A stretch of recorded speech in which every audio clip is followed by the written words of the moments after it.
Hello, hello. I'm really excited about being here. When my partner sent me the email saying, this topic is really for you, I was like, dude, I don't know if I can do TED. It might be over my head. But I saw the topic, being aware of being. And I thought, yes, that's me. I really feel that I was put on this planet to really talk about and reflect and contemplate, what does it mean to be alive? Where do we come from? Where will we go when we die? As a young girl raised in the South, there weren't very many places that you could actually talk about things like that, right? Probably at church. I remember being at church one day, I was at Sunday school, and the Sunday school teacher was talking about Jonah's experience in the belly of the whale. And I remember raising my hand, and I was like, didn't the whale chew Jonah? And he was like, no, he swallowed him whole. I'm like, okay. And I said, what did Jonah eat? I mean, was he like eating the whale's guts? And he was like, no. And on the questions went. And finally, he got so frustrated. He said, look, the Bible says it. I believe it. And that settles it. Have you ever heard that?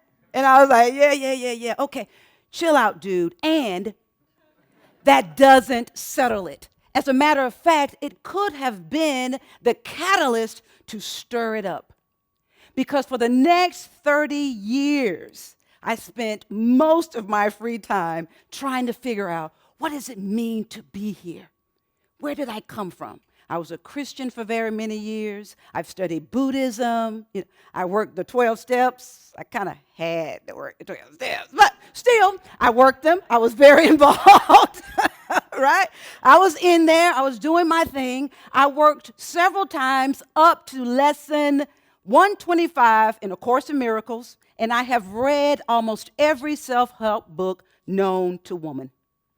And all of that, that's funny, huh? In all of that, there are a few pearls that I have gained and maintained. And the one that I really want to talk about tonight is this. We, as humans, can develop and maintain practices rooted in the awareness of being that can bring a sense of awe and ecstasy and enchantment to our daily lives.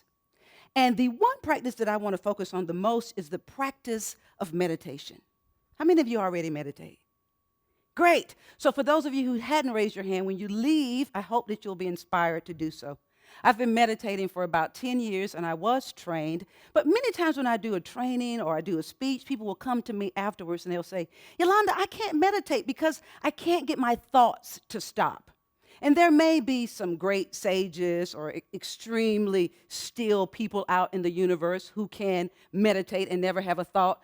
But meditation is very much like the ocean, in that on the surface of the ocean, there's movement. And as you go deeper, there's less movement. And at some point, you reach the womb, if you will, of the ocean. And there is movement and stillness, or what we might call dynamism. And so it is with meditation. When you first sit down, there's this movement, right? Some people call this monkey mind, kind of jumping from one thought to the next, right? Or if you're like most students, drunken monkey mind. So it's, thoughts out. So you sit down and you think, man, I need to get up and clean my collard greens. You say thinking, just let it go by, right? All right? Or this is too boring, I have too much to do. You just go thinking, and you just sit and you breathe in and out. You're just contemplating the breath in a way, not while you're sitting, but when you have your free time. The breath is a phenomena unto itself, right? And the more you sit and you breathe in and out, and in and out, the deeper you get, until you find that you are at the womb of consciousness, pure beingness, the ultimate stillness. And you rest there, breathing in and out.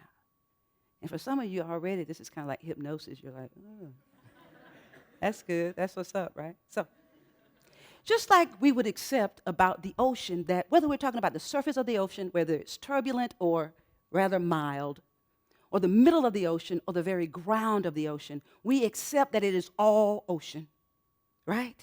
Well, so it is with us. We are our day-to-day activities or our daily storyline, but we are that depth.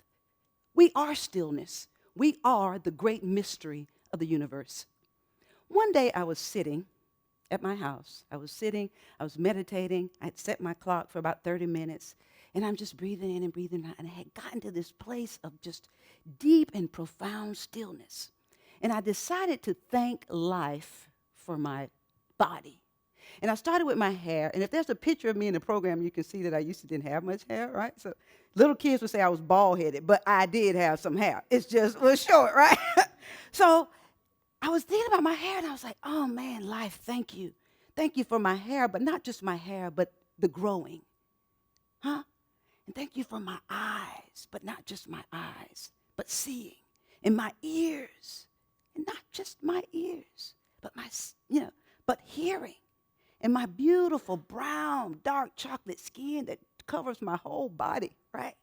And I started just giving thanks and giving thanks. And I thank life for my breasts. You know, we sexualize everything in America when it comes to women. Breasts do give pleasure. But I started contemplating, when I was pregnant with my last baby, Aviana, I decided that I was going to breastfeed her. And it was so phenomenal to me that life had created the perfect milk to nurture that baby. And I was just there and there and there, just contemplating, all the, my intestines and my toes and my toenails and my legs and the walking. And I was just, after a while, I got overwhelmed because I realized I was not controlling any of it. All of these things were happening without me saying, grow hair, grow hair, grow hair, grow hair. Beat heart, beat heart, beat heart, beat heart. And if I had to, I'd be dead. I couldn't do my TED Talk, right? And so then I started thinking, my goodness. And I came out of it and I said the G word. I said, God, what is happening? What is this? Who am I? What is holding me together? And many of you are looking with great anticipation. I didn't really get an answer, but here's what I got. Here's what I got. Whatever it is, I am not separate from it. I am the great mystery of life, individuated. I am that. You are that. All this is that. And that's all there is. And I remember hearing Deepak Chopra. It was interesting that she mentioned Deepak. I remember him saying that many years ago, and I was like, dude, that's deep. Don't know what it means, but that's deep. Kind of like, you ever heard anybody say, the fish is in the ocean and the ocean is in the fish? You're like, dude, that's what's up. What does that mean? Well, it's one thing to get something intellectually. It's another thing to have a knowing about it, right? And to deeply know that there's something so dynamic about us, right? And not just us. Every single bird, every chirp, every tree, every branch, we are all the mystery of the universe. And so if I were to give a call to action, I would say to you, steal away. Regularly. Steal away. And be still and know that you deeply